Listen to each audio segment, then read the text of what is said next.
खेसारी लाल यादव की बेटी को एक बार फिर से किया गया टारगेट। भोजपुरी इंडस्ट्री में बढ़ा विवाद है, लेकिन इस वक्त खेसारी लाल यादव का फैंस का बोलबम का गाना कर रहा है ट्रेंड।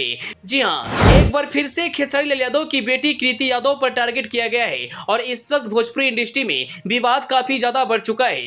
आप तो जानते हैं यश मिश्रा और खेसारी लाल यादव के लेखक अखिलेश कश्यप में काफी ज्यादा विवाद चल रहा है, लेकिन इस बीच खेसारी लाल यादव के फैमिली को भी टारगेट किया जा रहा है। लेकिन इसी बीच खेसारी लाल यादव के फैंस का गाना काफी ज्यादा वायरल हो रहा है, जिस गाने का बोल है जल ढाले चलिया हमर ट्रकवा में। इस गाने को जैसे ही बंसी म्यूजिक के यूट्यूब चैनल पर रिलीज किया गया, सोशल मीडिया पर बवाल मचा दिया। आपको बता दें, इस गाने को गाने वाला गायक का नाम राजीव शर्मा है, जो एक बेहद ही शानदार गायक है और उनके गाने जब भी मार्केट में आते हैं तो बवाल मचा देते हैं। और एक बार फिर से बंसी म्यूजिक के यूट्यूब चैनल पर जैसे इस गाने को रिलीज किया गया, सोशल मीडिया पर काफी तेजी से वायरल हो रहा है। अगर आप भी इस गाना को सुनना चाहते हैं तो बंसी म्यूजिक के यूट्यूब चैनल पर जाकर विजिट जरूर करें और इस गाने को जरूर सुने।